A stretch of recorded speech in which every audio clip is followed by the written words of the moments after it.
¿Cómo estamos? Bienvenidos a Informativo G24, donde no competimos con la inmediatez. Nuestra apuesta es el análisis, porque queremos que usted sea su propio analista.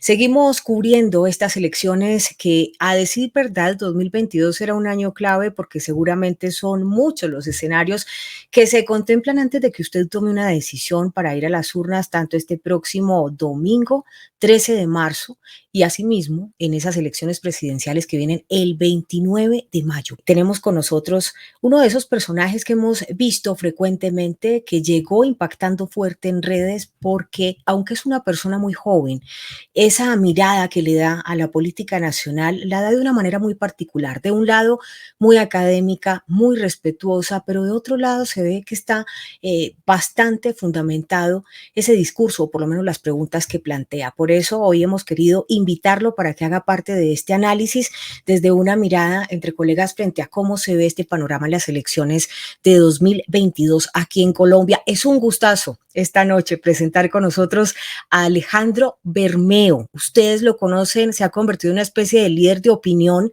y qué rico, Alejandro, muchas gracias por haber aceptado esta invitación, porque aunque estás muy joven, entraste a las redes impactando fuerte, pero además con un discurso sólido, estudiado, académico. Gracias por aceptar esta invitación a Informativo G24. A ti, Sandra, muchísimas gracias. Es un honor estar en el Informativo G24 y bueno, un saludo para toda la audiencia. Muchas gracias por la invitación. A ti por estar con nosotros. Alejandro Bermeo es abogado, ustedes ya lo han escuchado, muchos de ustedes lo conocen, quienes no lo conocen todavía, se los presento. Yo creo que me atrevería a decir que es uno de los influenciadores más fuertes en opinión pública en Colombia. Y a decir verdad, aunque lo vemos muy joven, tiene un recorrido bastante interesante conociendo desde adentro el escenario político del país, no como actor principal o como político en sí mismo, sino como asesor. Alejandro, antes de entrar a esa mirada, ese panorama que tenemos en estas elecciones 2022, a mí me gustaría que nos contaras un poquito de ese recorrido que traes, porque cuando hablas con argumento. ¿De dónde viene eso? Bueno, muchas gracias. Especialmente a lo largo de mi carrera de Derecho, me dediqué a la parte un poco más académica, un poco más de la filosofía, de las ideas políticas, y así me fui orientando poco a poco, digamos, hasta llegar a un escenario como este de activismo en redes, de activismo político. También tuve la oportunidad de trabajar en una UTL en el Congreso, entonces era un poco complementar ya lo que conocía de la academia y ver un poco realmente ese funcionamiento desde dentro, así que también tengo esa experiencia de ver un poco la política desde adentro, la política de las correrías, de los votos, la política de salir a las calles, la conozco. Y bueno, eso de alguna manera lo he orientado con un conocimiento que sí es fundamental de las ideas políticas, es decir, para identificar qué es derecha, qué es izquierda, quién es de centro, quién es de uno de otro lado del espectro. También la variante geopolítica es muy importante, la variante en la línea del globalismo y de cómo a veces se trasciende el debate izquierda y derecha. También digamos que lo conozco, trabajo esos temas. Entonces aquí estamos haciendo un activismo que a veces es más activismo, a veces es más academia, a veces es más, digamos, informativo, etcétera, pero ahí vamos vinculando todo en la medida en que van surgiendo diferentes coyunturas y temas. ¿Cómo empezaste a tratar de aterrizar ese puzzle o ese gran rompecabezas geopolítico, de esa nueva discusión política en el mundo y aplicarlo o descifrarlo en los personajes del país? Yo creo que un poco de esa labor en la que uno podría decir que ha sido pionero es tratar de ingresar en el debate la posibilidad de un movimiento de derecha en Colombia, algo que hemos denominado una nueva derecha, que es un trabajo y una alternativa en construcción, en desarrollo, y a partir de ahí de alguna forma hemos creado una división o una escisión, digamos, entre aquellos que se pensaban de derecha, pero que efectivamente, o que se sienten identificados con la derecha, pero que ven que ciertos partidos que se supone son los representantes de esa derecha, pues efectivamente están llevando a cabo políticas no solo globalistas, sino de tendencia progresista y de tendencia socialdemócrata. Entonces, de alguna manera ha entrado una nueva variante en ese debate y es la necesidad de una derecha en el país, digamos, una derecha democrática, patriota, pro mercados, conservadora en lo social, tradicionalista, que respete la identidad, que sea un resguardo frente a esa agenda globalista que quiere borrar cualquier tipo de arraigo, ¿no? Cualquier tipo de tradición, de cultura. Entonces sí, yo creo que ese sí ha sido un aporte de este lado y es un poco resaltar la variante globalista que no se tiene en cuenta, que básicamente cuando uno habla de globalismo habla de una política a nivel global, de unas políticas que son aplicadas a nuestro país, efectivamente de personas que no han sido elegidas por nosotros, que no tienen legitimidad política porque no fueron a las urnas, no les votamos, y que gobiernan desde arriba, invisibles, sin rostro, y que finalmente terminan apostándole a todos los bandos en una elección y que no importa el bando que quede, es un bando que seguramente va a ser fiel a esas agendas, lo estamos viviendo en Colombia, entonces ha sido fundamental entrar con ese debate y entrar con el debate de una nueva derecha que rescate nuestra identidad, nuestra soberanía, nuestra patria. Entonces creo que en ese sentido, sí, pero para eso se ha necesitado claridad ideológica, ¿no? Es decir, estos que dicen que son de derecha, pues efectivamente no eran de derecha, tenían secuestrado o cautivo el voto de la derecha, que al tener tú la extrema izquierda, pues votas por cualquier cosa menos la extrema izquierda, digamos, para muchas personas es así. Entonces es mostrar que puede haber una alternativa y que es una alternativa en proceso, digamos. Cuando has estado, como nos contabas ahorita, en equipos en el Congreso, adentro, conociendo, ¿tú crees que de pronto estas personas que se han visto seducidas por ese discurso de políticas globales y han tratado de traerlas aquí a Colombia, han hecho lobbies internacionales, crees que han caído en ello necesariamente por conveniencia o también por desconocimiento, por no entender muy bien la geopolítica?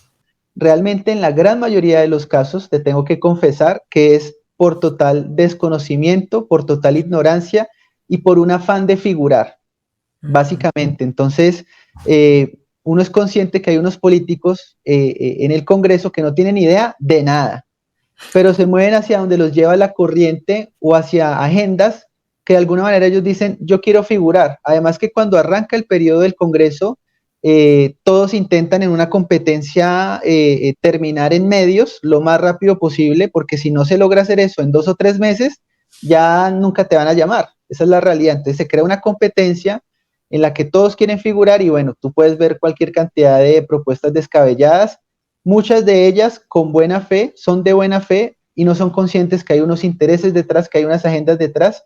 Entonces, claro, hay algunos políticos grandes, muy inteligentes, que efectivamente van en el orden de estas agendas, las conocen, están convencidos de ellas, reciben financiación de estas agendas, pero hay otro grueso que es la mayoría que no tiene ni idea, pero se va moviendo hacia ellas simplemente buscando algo de popularidad, buscando una entrevista en los medios. Entonces, eso, digamos, a la hora de hacer los análisis, eh, tal vez uno de este lado cree que ellos son más de lo que son. Y no, simplemente están tratando de figurar un poco y no conocen. Hay total desconocimiento de estas agendas.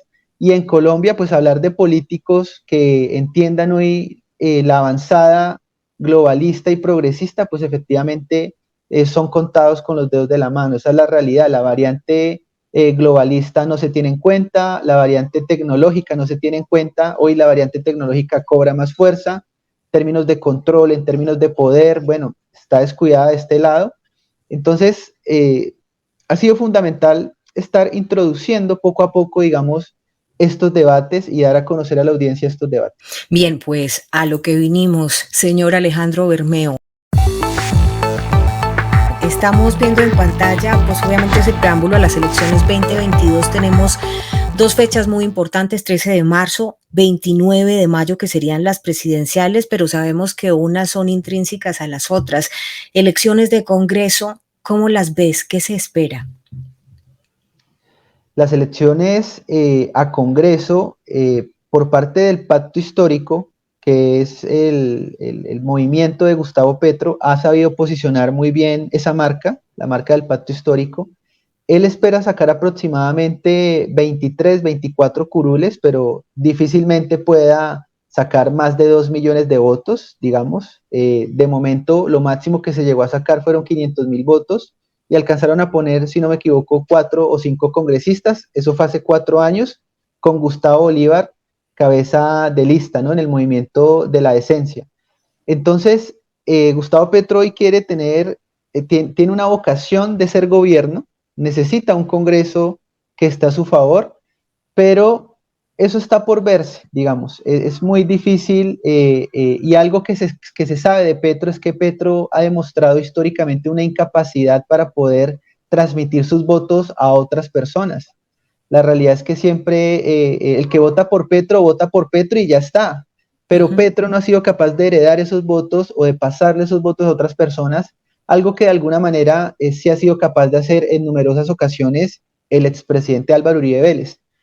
Entonces, en general, el Congreso, el Centro Democrático, concretamente, que fue el partido que quedó en primer lugar hace 4 años, posteriormente Cambio Radical, posteriormente Partido Conservador, después Partido Liberal. Lo que hay que mencionar es que el Centro Democrático viene algo debilitado, es una realidad, ya no está Álvaro Uribe como cabeza de lista, sin embargo utilizaron una muy buena estrategia que fue poner a Miguel Uribe, alguien que tiene el mismo apellido y alguien que representa de alguna forma una cara joven y una cara menos radical, por así decirlo. Entonces, se espera con la figura de Miguel Uribe poder conseguir un parte de ese legado de los votos de Álvaro Uribe, que son votos que finalmente muchos en el Centro Democrático están luchando por esos votos de un Uribe que ya no va a estar efectivamente en esta elección. Y bueno, figuras importantes allí, ¿no? María Fernanda Cabal, Paloma Valencia, Paola Holguín. Paola Holguín, viene tomando fuerza Alirio Barrera. Alirio Barrera es la chiva, como se dice en Colombia. Ese es el candidato al 2026 por el Centro Democrático. ¿Ah, sí? Alirio Barrera, básicamente Uribe le dijo, vaya a Senado con el número 2, aprenda, entrene, porque es que el Congreso es la universidad de los problemas de Colombia. Entonces, Alirio Barrera irá a Senado con el número 2, si no me equivoco, y básicamente va a ser un ejercicio de entrenamiento y es probablemente la figura que va a lanzar el Centro Democrático en el 2026. Así que la realidad es que aquellos, por ejemplo, que tienen afinidad con María Fernanda Cabal, pues deben ser conscientes que la verdad alguien con unas ideas contundentes, serias, de derecha, pues no va a ser enviado por Uribe ni por el Centro Democrático a la contienda presidencial. Precisamente la jugada de un Miguel Uribe, pues se ha hecho en esa línea, ¿no? Mostrando que el partido tiene una tendencia más al centro, a la tercera vía, a la propiedad privada con política social, a la defensa del mercado, pero con redistribución de la riqueza, subsidios, impuestos, en fin. Entonces, por ese lado, el Centro Democrático espera, que fue lo que pasó en su momento con el partido de la U, pasar de 20 o 22 senadores a moverse a unos 14, que fue lo que pasó con la U en su momento. Pero puede que los mantenga porque hay que ver el poder que puede ejercer un Uribe consiguiendo votos en la calle. Habrá que ver cómo va a terminar esto. Entonces puede que mantenga unas 20, 18 curules, pero muchos estiman que estas pueden llegar, digamos, a 14. En el caso del pacto histórico, la apuesta ha sido por más de 20 curules, pero habrá que esperar, digamos, no tenemos un margen para medirlo. Sabemos que Petro sacó 4.600.000 en primera vuelta hace 4 años, sabemos que Petro en segunda vuelta sacó 8 millones, pero no sabemos realmente cuánto pueda sacar hoy el pacto histórico en el Congreso. Y los otros partidos, muy pequeños, discúlpame, se han movido en general bien. Cambio Radical tiene maquinaria, tiene una estructura de partido, lo mismo el Partido Conservador, el Partido Liberal. Estos partidos por lo general van a sacar 2 millones de votos, que fue lo que sacaron hace 4 años. Pues la gente tenía hasta hace 4 meses una visión en la que creía que este Congreso sería mayoritariamente de izquierda. ¿Tú en este momento cómo lo ves? ¿Tendría fundamento? ¿Habrían cambiado las circunstancias? ¿Cómo lo ves? Va a ser un Congreso muy variado, es cierto. Va a ser el Congreso donde la izquierda vaya a tener más curules que nunca, pero no terminan siendo mayoría. Es decir, la mayoría de curules está en el Centro Democrático, Partido Conservador, Cambio Radical, y esos 3 partidos los podemos ubicar en una centro-centro-derecha, por lo general.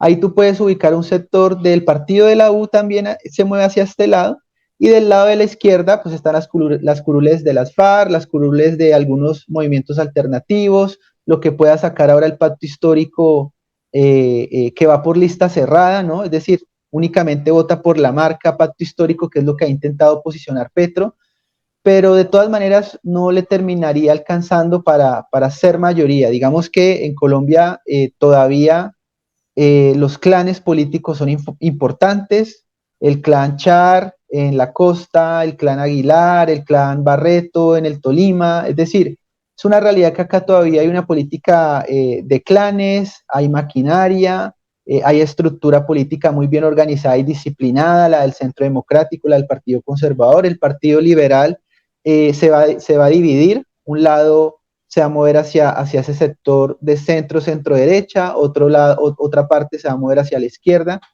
Entonces será un congreso muy variado, no va a ser un congreso de izquierda y por eso termina siendo tan importante este congreso, porque finalmente si llegara Gustavo Petro a una presidencia, pues este es un congreso que podrá hacerle un buen contrapeso. De hecho, algunos analistas llegan a sostener que una eventual llegada de Petro, Gustavo Petro no podría hacer gran cosa, es decir, él pasaría 1 año o 2 años intentando llevar adelante ciertas reformas, no las va a poder lograr, comenzará en el tercer año a atacar congresistas, convocar personas en la calle, y finalmente en el último año pues ya se le habrá acabado el tiempo y no habrá podido llevar muchas de las acciones que él quiere en marcha, digamos. ¿Cómo has visto el papel de la coalición de la esperanza que muchas personas, incluso analistas también, lo que pronostican es que van a terminar aliándose a Gustavo Petro? ¿Tú crees que esa va a ser una decisión conjunta de la coalición de la esperanza o que va a haber de pronto unos para allí y otros para allá? Bueno, en primer lugar, ya se le ha llamado la colisión de la desesperanza. Ay, Y es Dios. que, y es que precisamente esta coalición se suponía que era la coalición que no era parte de los extremos, que era la del diálogo, que era la de la virtud, la coalición de la virtud, la coalición de los grandes debates, la coalición políticamente correcta, la coalición que no tiene que ver con la política tradicional, ni política mañana, ni la política de clanes, ni de mafias. Pues bien, ha demostrado todo lo contrario. Es una coalición que, digamos, se han destruido entre ellos. Un Alejandro Gaviria también que ha permitido que se notara que es una persona egocéntrica, que es una persona que se cree superior al resto. El ataque a Ingrid Betancourt, más allá de la afirmación de Ingrid, pues es un ataque personal, injustificado. Ingrid Betancourt cumplió una función muy importante que fue dinamitar parte de esa coalición del centro. Incluso periodistas de tendencia izquierda, como Daniel Coronel, en su momento escribió una columna titulada Suicidio tibio. Así En es. esta columna él precisamente muestra cómo se destruyeron todos entre sí. Entonces es una coalición donde un Sergio Fajardo hace 4 años sacó 4.400.000, por allí fue la cantidad de votos. Se espera que en esta ocasión saque menos, saque al menos 3. Es decir, están muy debilitados. Por supuesto que nadie le va a ganar a Fajardo de esa coalición, ni un Galán, ni un Alejandro Gaviria, por más maquinaria, política tradicional y clanes que vengan a favorecerlo. Y efectivamente, Gustavo Petro ha realizado una excelente estrategia en miras de posicionarse como presidente de Colombia. Fue capaz de infiltrar sectores del liberalismo, fue capaz de infiltrar sectores de los verdes, tanto así que el año pasado se hizo una encuesta entre los verdes y ganó Petro. O sea, no ganó ni Fajardo, ganó Petro. Entonces, Gustavo Petro ha hecho un gran trabajo infiltrando la Alianza Verde, infiltrando esta coalición Centro Esperanza, y la realidad es que se va a dividir al final esta coalición. Unos sectores se van a ir por Petro, otros sectores votarán en blanco y se irán a ver ballenas, como hace 4 años Fajardo, y otro sector muy posiblemente se mueva hacia el lado de lo que pueda sacar una gran coalición centro-derecha en miras a la primera vuelta, pero no creo que pueda pasar el centro a una segunda vuelta. Pues antes de irnos de esa coalición Centro Esperanza a otro sitio, porque me parece que aquí hay puntos muy importantes, actores como Alejandro Gaviria, ¿tú qué crees que a dónde va a apuntar? ¿A quién se va a unir? Bueno, efectivamente ya se está diciendo, aunque él en su momento lo negó, que muy posiblemente vaya a parar en la candidatura de Gustavo Petro, digamos. Yo creo que hay una serie de políticos en la coalición Centro Esperanza que cumplen allí una función de división, cumplen una función de mover esos votos hacia Gustavo Petro.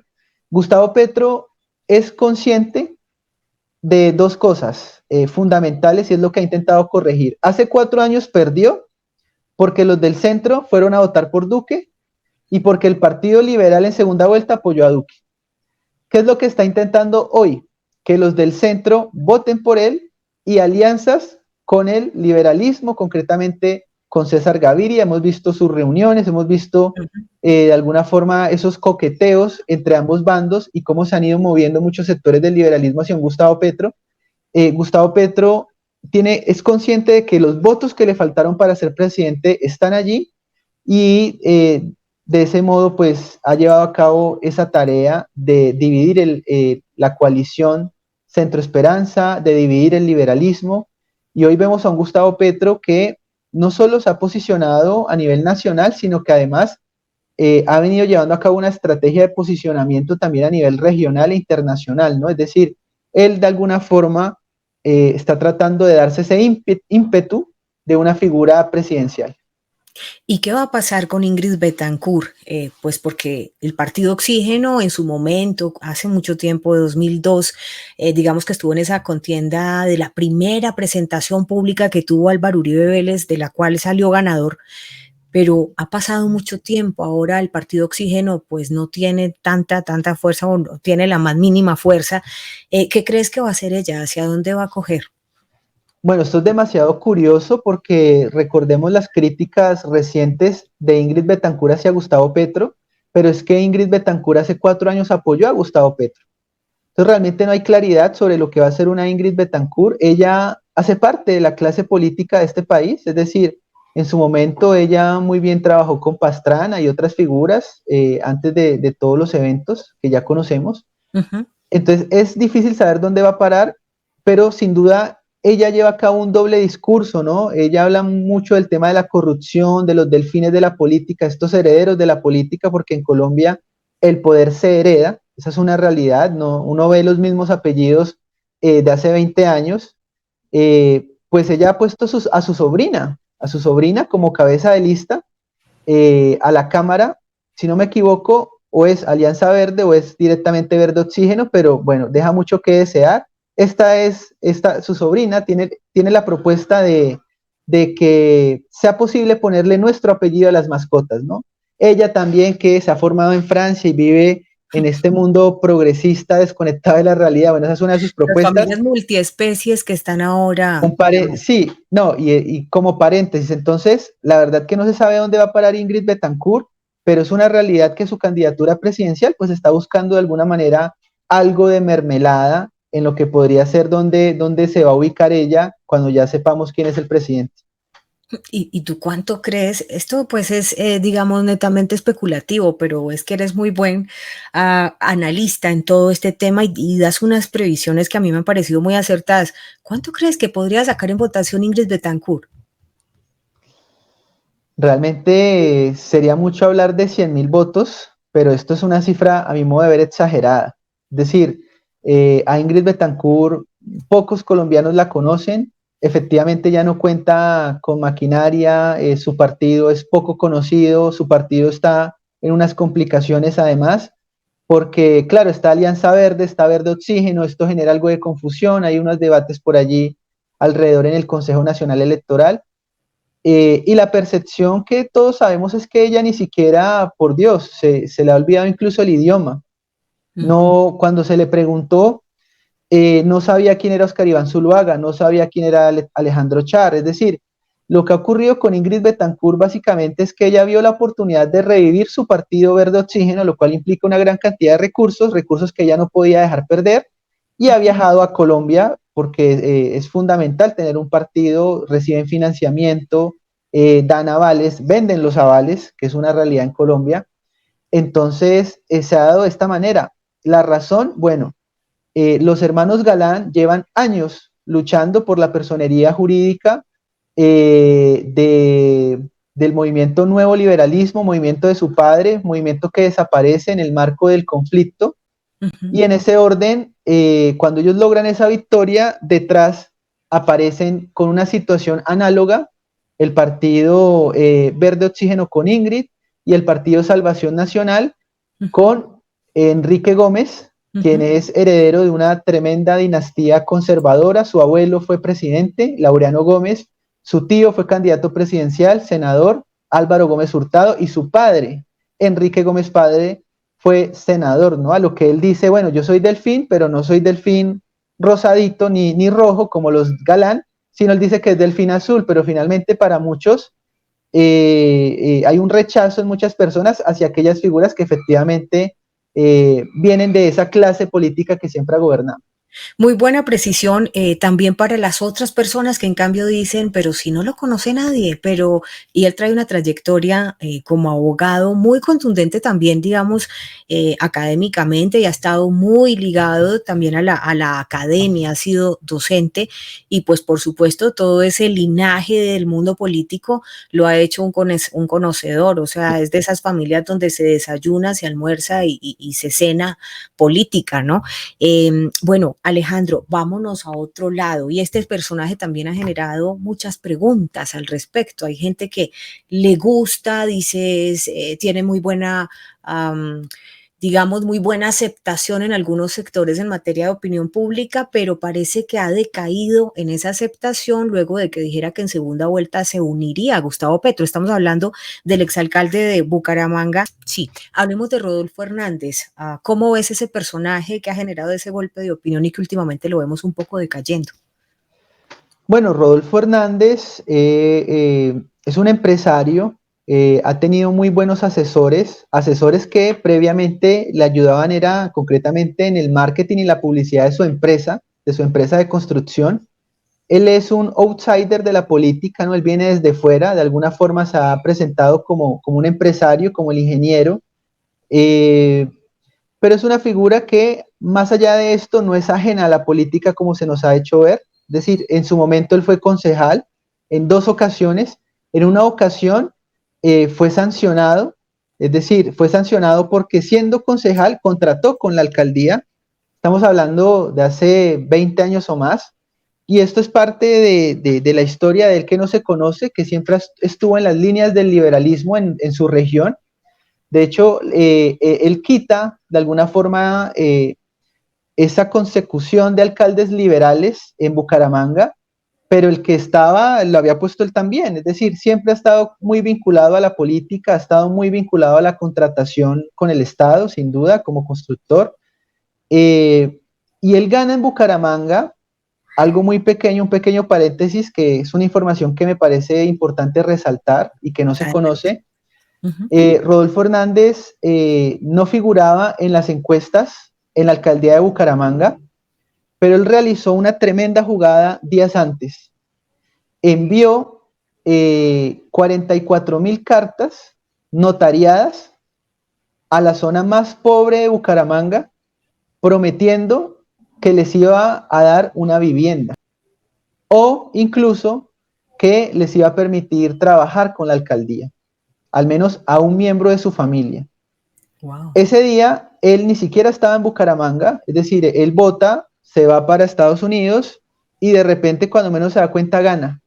Muchos creen que fue esta jugada, una jugada que no cumplió, no construye las casas, pero además luego dijo que no eran casas sino que eran lotes y tampoco construyó los lotes, no cumplió en la mayoría de sus promesas, no cumplió.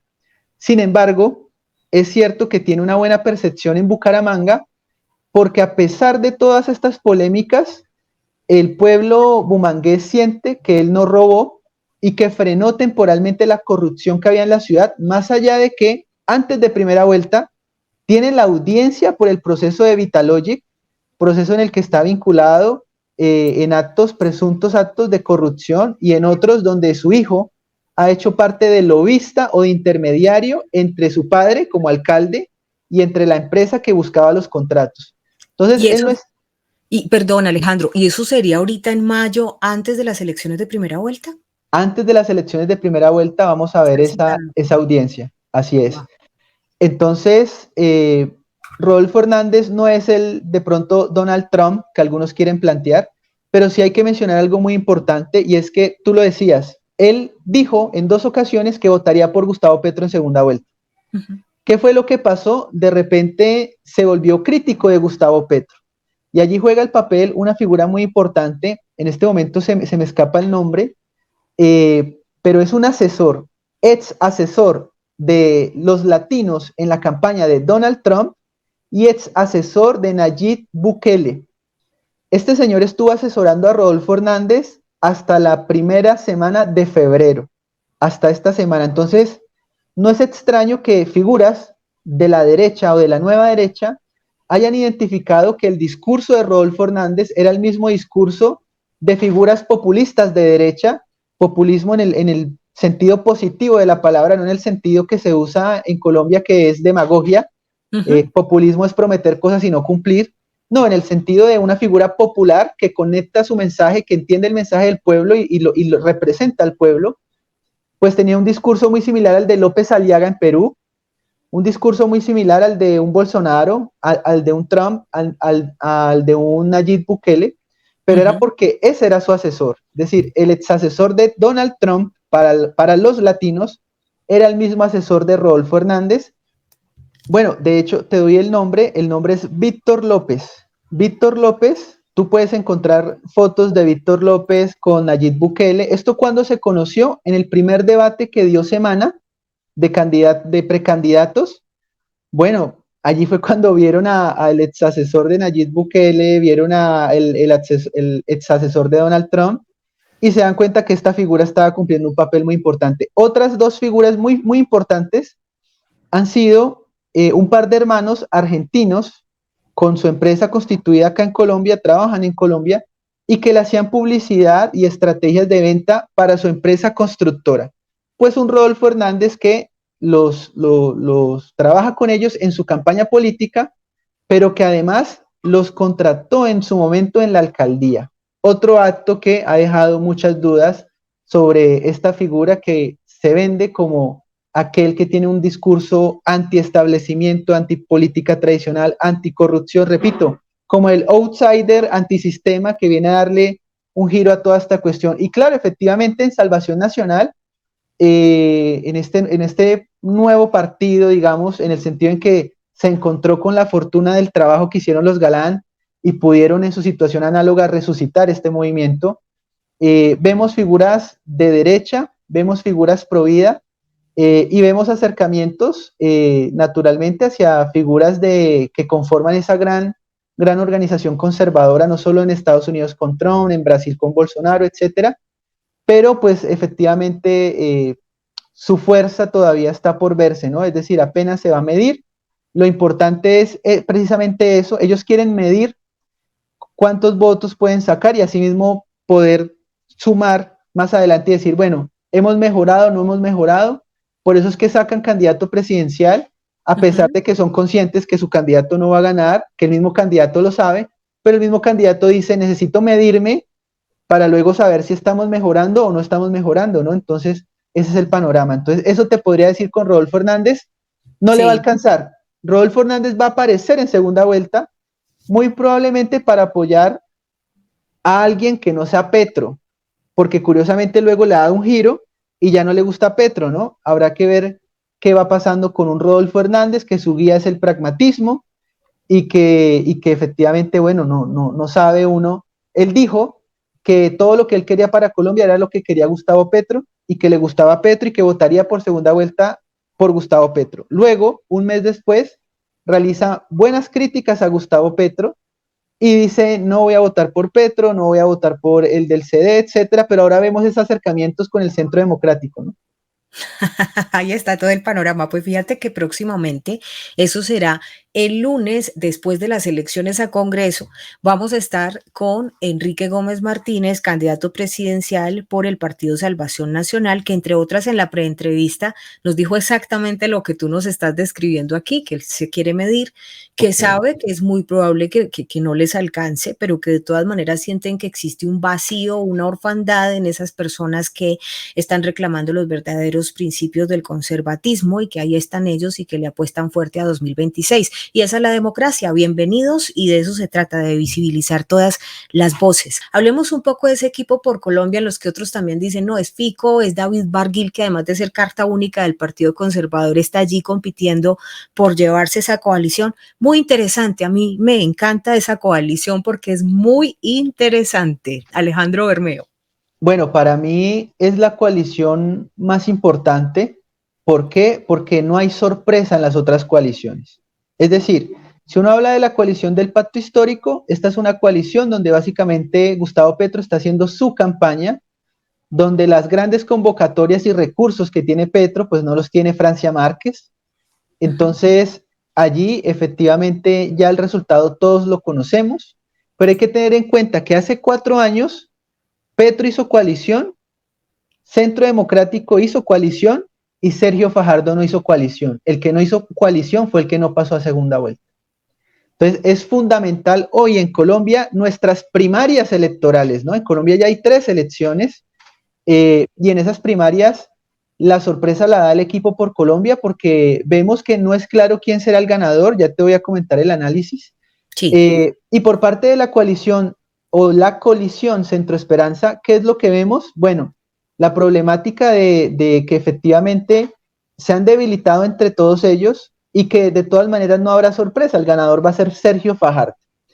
Entonces la sorpresa electoral la vamos a ver es en el equipo por Colombia. Lo más fundamental que hay que tener en cuenta en la coalición del equipo por Colombia es que la votación de esta coalición viene amarrada con la votación de Congreso, es el mismo día, y allí entonces juegan un papel muy importante aquellos candidatos que cuentan con una estructura política detrás o con una maquinaria detrás. ¿Quiénes son esos candidatos? Alex Char, que tiene toda la maquinaria de la costa, parte de Cambio Radical, es decir, él podría sacar más de 1.400.000 votos, digamos. Wow, por otra parte estamos con David Barguil, que tiene toda la estructura de un partido conservador que se está configurando con pretensión presidencial. Nos quieren convertir a la fuerza pública en los villanos, y los de la primera línea, los vándalos, los que destruyen la propiedad privada, los que atentan contra la vida de los colombianos de bien, los quieren volver los héroes. Pues no, señor, los héroes de esta patria son la fuerza pública, las fuerzas armadas, la policía de Colombia. No quiere ser más el partido que se mueva a un lado o al otro. Desde hace años no veíamos esa vocación presidencial en el Partido Conservador. Es cierto. Y hoy quieren sacar presidente, y por eso David Barguil ha sido capaz de unir a toda la estructura del Partido Conservador, y todos esos congresistas que van por el Partido Conservador le han dicho a su público y piden el tarjetón Equipo por Colombia y votan por David Barguil. Entonces, los más fuertes de esta coalición son Alex Char y David Barguil. No se puede defender la vida de unos e ignorar la de otros. Eso es ser pro vida, y yo soy pro vida. Especialmente hoy, desde mi punto de vista, quien tiene la mayor posibilidad de ganar es sin duda David Barguil en el primer lugar, Alex Char en el segundo lugar, y en tercer lugar, efectivamente aquí podemos ver a un Fico Gutiérrez, a un Federico Gutiérrez. Desde ese análisis que David Barguil estaría muy fuerte por las votaciones a Senado, porque existe una maquinaria desde el Partido Conservador, y por el lado del candidato Alejandro Char, que también tiene su maquinaria detrás, y Federico no la tiene, no podemos desconocer otros aspectos. Yo estaba en las calles de Medellín, recorriendo de nuevo las calles, dándole las gracias a la gente por el apoyo que nos habían dado. Nos recorrimos la ciudad 4 años más, y a los 4 años de esas elecciones que habíamos perdido, ya estábamos ganando una alcaldía donde ni siquiera las encuestas nos mostraban de últimos, y básicamente no teníamos supuestamente ni cómo ganar, y ganamos la alcaldía. Él no cuenta con una estructura política detrás, no cuenta con una maquinaria detrás, no en el sentido de las maquinarias que ya hemos mencionado, y la única manera para que pueda ganar Federico Gutiérrez es que entre hoy y mañana el Centro Democrático anuncie un apoyo a Federico Gutiérrez o que libere a sus votantes y a su militancia y a sus congresistas para que voten en la coalición del Equipo por Colombia y muchos de esos sectores vayan hacia Federico Gutiérrez.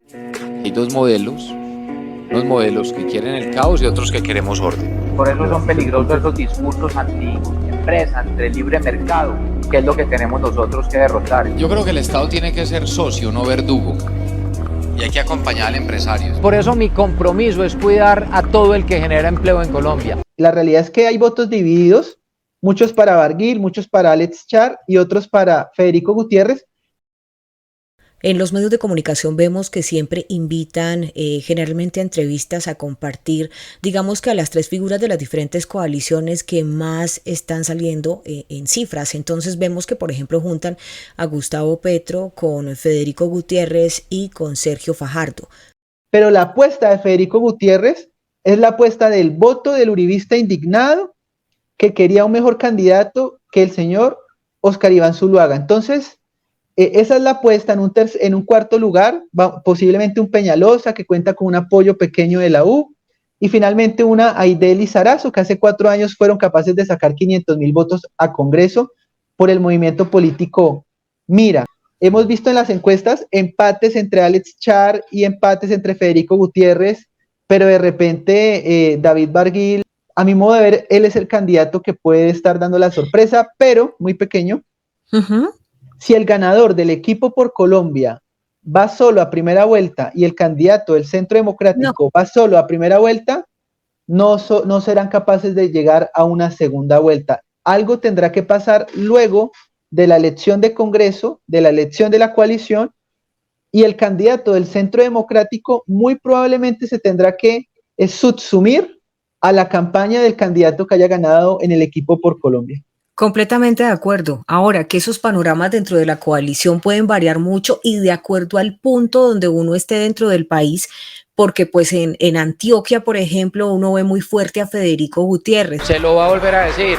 Entonces, todo esto es como que a estas alturas no podríamos decir a ciencia cierta quién va a sacar o quién va a ganar esa coalición del Equipo por Colombia, y eso es lo fascinante de esta coalición. Y en todo caso, lo que sí le vemos a Alejandro es disciplina a esa coalición. Yo sí le quiero enviar un saludo a nuestra fuerza pública, a la reserva activa, a los profesionales, a sus familiares, a esos héroes de la patria que en este país han dado sus vidas para defendernos en los peores momentos de la violencia. Es decir, ellos están así resueltos a que quien gane dentro de esa coalición se va a respetar y todos van a poner a sumar esos esfuerzos de base política para fortalecerlo. Y si ellos no se unen luego, bien sea con el candidato del Centro Democrático o de pronto quienes más se quieran sumar, va a ser muy difícil que la llamada derecha llegue a una segunda vuelta. Yo siempre he creído de que habrá al final una alianza republicana para esa segunda vuelta, porque no creo que las elecciones en Colombia se resuelvan en primera vuelta. No sé si tú lo ves así o si tienes un pensamiento distinto. ¿Cómo lo ves tú? Efectivamente, si no son capaces de llegar unidos a una primera vuelta en una gran coalición centro-derecha, no serán capaces de pasar a una segunda. En este caso, sabemos que el candidato fijo por la izquierda es Gustavo Petro. Así es. Muy probablemente él pase a segunda vuelta, esa es la realidad. Y de este lado, si llegan todos divididos, es más, si llegaran divididos absolutamente todos, los del centro, las coaliciones, estos candidatos independientes, un candidato como Rodolfo Hernández puede ser capaz de sacar 600,000, 800,000, 1,000,000 de votos. Imagínate estos votos divididos, pues si se hace panorama, hasta Gustavo Petro podría ganar en primera vuelta. Así es. Entonces, si no son capaces de organizarse, a mi modo de ver, Centro Democrático en este caso va a tener que someterse de alguna forma o subsumirse a la campaña del que gane por el Equipo por Colombia, porque hay una gran paradoja. Esta es la paradoja. Si el Centro Democrático no deja que sus votantes salgan el 13 de marzo a participar en la coalición, la coalición de Gustavo Petro se va a ver muy inflada. Entonces va a parecer que perdemos por goleada. Y eso no le conviene a este sector que quiere frenar a Gustavo Petro, porque si Gustavo Petro saca una diferencia muy grande en esa coalición, una gran cantidad de votos, muchos políticos se van a mover hacia Petro, al ver que Petro sin duda sería el presidente. ¿Cuál es la paradoja? Centro Democrático puede hacer otra cosa, permitir que sus votantes participen de la coalición, pero eso implicaría inflar muchísimo la coalición del Equipo por Colombia, y luego el ganador del Equipo por Colombia le va a decir, yo no me voy a someter a ustedes se van a someter a mí. Y el Centro Democrático no quiere eso. Entonces, el Centro Democrático espera que de hecho el que gane el Equipo por Colombia apoya a Óscar Iván Zuluaga.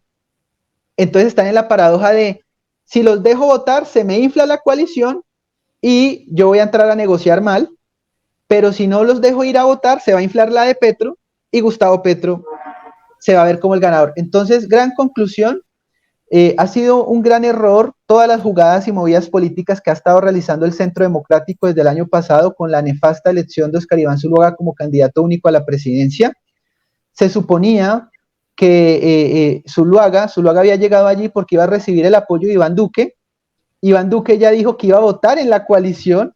Iván Duque le dio la espalda a Óscar Iván Zuluaga y al Centro Democrático, y cada vez un Óscar Iván Zuluaga que se queda más solo y que salió a decir hoy o ayer que él iba a continuar con su candidatura, pues puertas para adentro se está hablando de que posiblemente va a renunciar a su candidatura y que incluso posiblemente se trate de un problema muy, muy desfavorable de salud.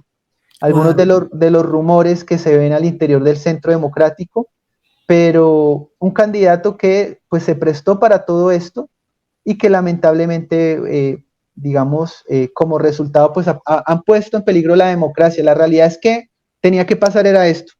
El candidato del Centro Democrático tenía que ser un candidato tan bueno que la coalición lo quisiera ahí. Lanzaron uno tan malo que toda la coalición le hizo el feo al candidato. Y eso debilitó al Centro Democrático.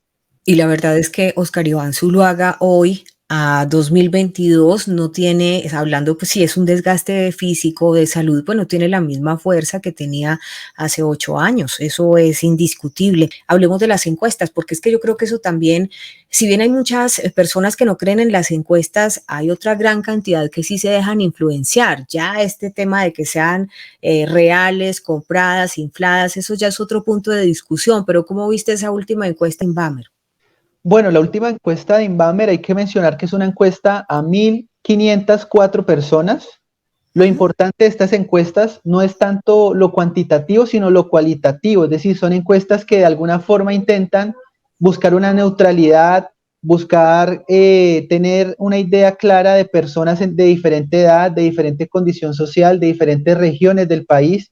Entonces, la encuesta es valiosa en ese sentido, pero efectivamente 1.500 personas no te indican 38 millones de personas que pueden votar. Esa es la realidad.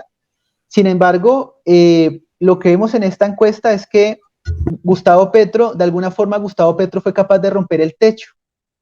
Muchos han hablado de la idea de que Gustavo Petro tiene un techo, Gustavo Petro tiene un techo. De hecho, una de las razones por las cuales Gustavo Petro ha estado recurriendo a la política tradicional, clientelista, llena de vicios, es precisamente porque Petro sabe que hay un punto en el cual él nunca ha podido subir más y porque tiene una imagen de desfavorabilidad donde primero ya lo conoce todo el país y segundo, una imagen altísima de desfavorabilidad.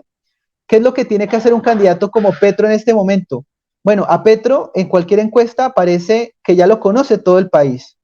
Entonces, él no tiene que hacer algo para que lo conozcan más. La tarea de él ha sido convertir su imagen desfavorable en imagen favorable. De alguna manera, en esta encuesta lo que se ve es que Gustavo Petro rompe el presunto techo, vuelve a mejorar, vuelve a subir en las encuestas, pero además, mucho se dice en crítica a las encuestas que Gustavo Petro gana en todas las encuestas, pero pierde en todas las elecciones. Pero esto no es cierto, porque hace 4 años en las encuestas ganaba Iván Duque. O sea, en todas las encuestas de hace 4 años ganaba Iván Duque. En este momento en todas las encuestas gana Gustavo Petro, candidato que lleva 4 años en campaña, es el candidato fijo por la izquierda, lo conocen De momento no tenemos los candidatos seguros desde este sector, entonces es normal que estos todavía no despeguen, pero todo esto va a despegar después del 13 de marzo, es la realidad. Pero el panorama es complicado, es muy complicado. Centro Democrático está muy debilitado y el candidato con mayor posibilidad de ganar, finalmente, es el candidato que pueda representar el cambio. Y allí viene el problema de un candidato como un Federico Gutiérrez. Federico Gutiérrez no tiene nada distinto de lo que decía Iván Duque hace 4 años, que Iván Duque no puso en práctica. Y en ese orden, Federico Gutiérrez representa el continuismo. Federico Gutiérrez para muchos representa el Juan Manuel Santos 3.0, el Iván Duque 2.0. Y muchos colombianos no quieren eso. Entonces, allí cobra relevancia una figura como un David Barguil, que sería extraño que la izquierda de un momento a otro saliera a decir ahorita que no, que el candidato de Uribe es David Barguil, cuando llevan 4 o 5 meses diciendo que el candidato de Uribe es Federico Gutiérrez. No, y lo otro es que tú has visto a David Barguil, pues lo digo ya como periodista, cuando nosotros estábamos en 2014, que se estaban dando ya todo este tema de acuerdos en La Habana, la ronda de negociaciones, en el mismo 2016, cuando el plebiscito, tú te pones a escuchar a David Barguil, las diferentes interpelaciones, las intervenciones en el Congreso, y lo que sí hay que reconocerle a David Barguil es que ha sido muy coherente. De hecho, fíjate, entre Federico Gutiérrez y David Barguil, yo creo que son dos candidatos que manejan la coherencia. Igual Federico tampoco ha cambiado su discurso, siempre ha hablado de la defensa de la familia, la libertad de mercado, la creación de empresa. Él habla de más que generación, digamos, de ayudas sociales, hay que generar oportunidades, ¿sí? Y si revisamos el gobierno que hizo en Medellín, lo hizo bien, 3 oportunidades, fue elegido como el mejor alcalde del país, o sea, también tiene sus puntos fuertes. En realidad, si vamos a ir al voto puro, de base pura, en cuanto a experiencia, coherencia y demás, está para mí, desde mi punto de vista, que nunca suelo pues compartirlo públicamente, pero en esta oportunidad lo voy a hacer. Yo creo que esa coalición del Equipo por Colombia, David Barguil y Federico Gutiérrez serían como los dos únicos candidatos que uno escucha y siempre han sido coherentes. Sí, no, y además, estoy de acuerdo, pero además es una coalición donde están los votos para ganarle a Gustavo Petro. Es decir, ahí está Cambio Radical, 2 millones de votos. Ahí está el Partido Conservador, 2 millones de votos. Allí está Mira, 500.000 votos, un poco más. Allí hay un sector de la U. Más adelante, en la gran coalición que se espera, llegará al Centro Democrático con otros 2 millones de votos más o menos. Llegará a Colombia Justa Libres con unos 700.000 votos, sacaron 500.000 votos hace 4 años. Entonces, ahí tú tienes, estamos hablando de 7, 8 millones de votos que son cruciales en la hora de llegar a una primera vuelta, digamos, y posicionarse bien en mira de una segunda, porque en Colombia la diferencia entre primera vuelta y segunda vuelta por ley tiene que ser menor a 30 días. Por eso es que la primera vuelta la tenemos el 29 de mayo y la segunda vuelta el 19 de junio. 19 de junio, sí. Entonces, Primera vuelta 29 de mayo y 19 de junio sería la segunda vuelta. Claro. Sí, continúa, por favor. No, en ese orden, realmente que la diferencia entre primera y segunda vuelta simplemente va a ser la capacidad de hacer alianzas programáticas, acuerdos, mermelada, burocracia, porque es la realidad, y en ese orden se termina definiendo. No es como en Perú la diferencia entre la primera vuelta y la segunda son 3 meses, eso es otra elección. En Colombia simplemente acuerdos programáticos, alianzas, negociaciones, y ahí tú ya tienes la candidatura presidencial. Mejor dicho, vamos a hacer un poquito de pedagogía, aprovechando que estás con nosotros, porque hay muchas personas que a nosotros nos ven mucho colombianos en el exterior y están angustiados porque les está llegando una comunicación, no sé si es un correo electrónico, me decían, donde les dicen, solo pueden votar por un partido. La respuesta es no, usted puede votar por quien quiera y al partido que quiera, y si está por fuera del país, digamos, candidato a Senado, el que usted elija. Y con relación al que usted vaya a votar por la Cámara, sí hay una condición especial, Alejandro. Explícanos, por favor, eso. Bueno, el 13 de marzo vamos a tener 3 tarjetones. Un tarjetón a Senado, un tarjetón a la Cámara y un tarjetón para votar en alguna de las 3 coaliciones, la que usted prefiera: Pacto Histórico, Centro Esperanza, Equipo por Colombia. Ahora, en el tema de las cámaras, hay unas circunscripciones especiales que permiten que se pueda participar de la votación en la Cámara por las Negritudes, Cámara de Afrodescendientes, ¿cierto? Y la Cámara de Minorías Étnicas, concretamente minorías indígenas.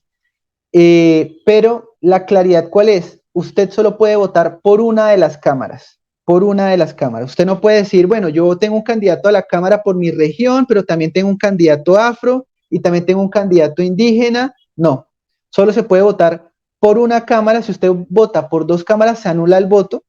Por ejemplo, lo hemos visto en la pedagogía que se está haciendo recientemente, la candidatura de Miguel Polo Polo, una persona que es de derecha, pero que se viene a lanzar desde las minorías afrodescendientes.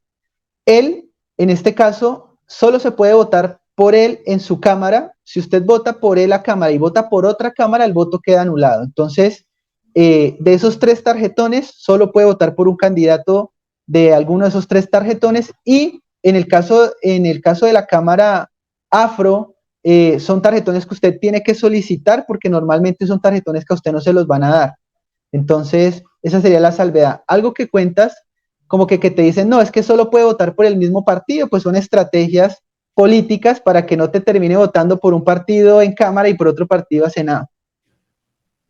Pero resulta que en la democracia hay libertad y yo, por ejemplo, tengo mi voto completamente repartido. Yo voy a votar uno por acá, otro por allá y otro por allá. O sea, no milito, porque es que también es la democracia. O sea, eso funciona muy bien para quienes militan dentro de un partido y es respetable, pero supongamos uno que estudia es programas más allá de personajes y que uno se va, digamos, con lupa, uno puede elegir, yo me voy por este partido para Senado, para Cámara me gustan estos y para qué sé yo, la coalición, voy a votar por esta coalición. Entonces, eso es respetable y cada quien lo hace como desee. A propósito que mencionas a Miguel Polo Polo, que ayer tuvimos una entrevista con él muy buena, muy profunda, pero además me puso hasta a bailar champeta y es de esas personas que tienen ese carisma y va diciendo verdades con carácter y con humildad. Me parece muy acertado ese emblema, pero tú tuviste mucho que ver en visibilizarlo. ¿Cómo conoces a Miguel Polo Polo? Y es un gran personaje, pero además que le veo todo ¿cómo se dice? La madera política para llegar a esa Claro. cámara. ¿Cómo lo descubriste? ¿Cómo fue eso? Nosotros, de alguna manera, por diferentes caminos, comenzamos en diferentes caminos un activismo en redes sociales, pero con las mismas ideas, es decir, ideas que efectivamente con los años se han ido puliendo, se han ido mejorando en su contenido, en su manera de explicarlas.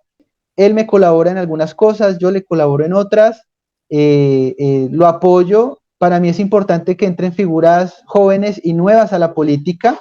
Es importante que esta curul por la que está luchando Miguel en el Congreso es una curul que, si no la gana Miguel, primero, hay 160 candidatos, poco más, por la circunscripción especial de afrodescendientes. De esos candidatos solo pasan 2. Wow. Si Miguel Polo no pasa, la realidad es que esta curul se la va a llevar un político del Pacto Histórico.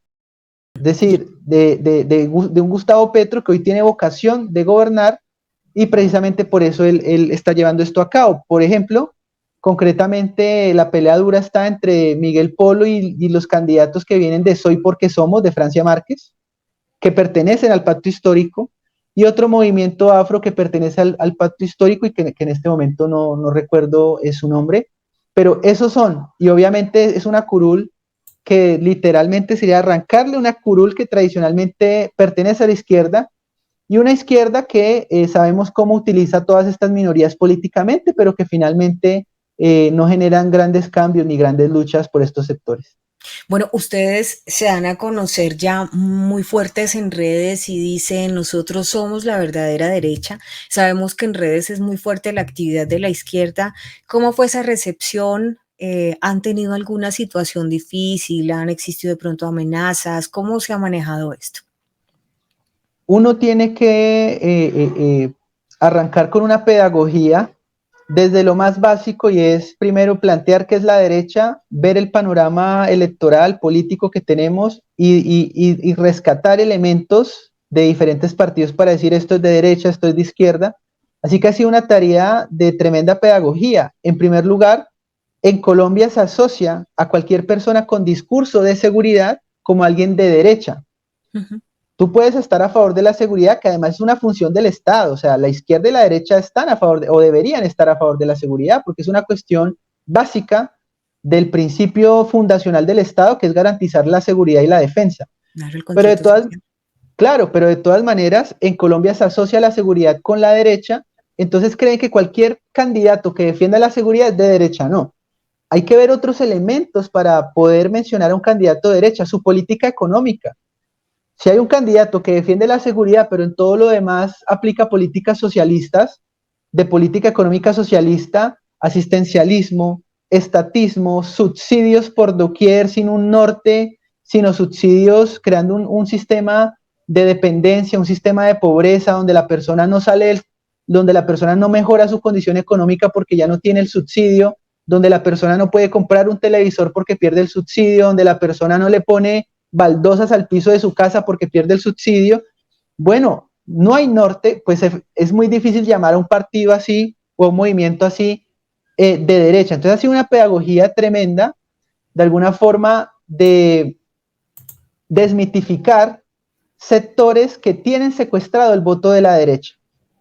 Y en ese trabajo, pues claro, muchas personas se ponen furiosas, te dicen que eres de izquierda, te dicen que eres infiltrado, pero en otros sectores cada vez veo mayor recepción, mayor entendimiento. El público uribista en particular es un público que ha venido madurando con los años, que se decepcionó con Santos, se decepcionó con Duque, se decepcionó con Zuluaga y se ha decepcionado de Álvaro Uribe Vélez, que hasta apenas en estos últimos tiempos han entendido que es una figura que plantea una especie de centro de socialdemocracia, de una defensa de la empresa privada, pero con política social fuerte, subsidios, ingresos solidarios, Iván Duque, familias, una tercera vía, una economía mixta, ¿no? Jóvenes en acción, ingresos solidarios, subsidio adulto mayor, bueno, por doquier. Entonces, muchas personas identifican esto y en esa línea plantean la posibilidad de configurar un proyecto que sea un proyecto de nueva derecha o de derecha en Colombia, ¿no? Ese es el trabajo que está por hacerse, el trabajo que están haciendo en este momento en Colombia.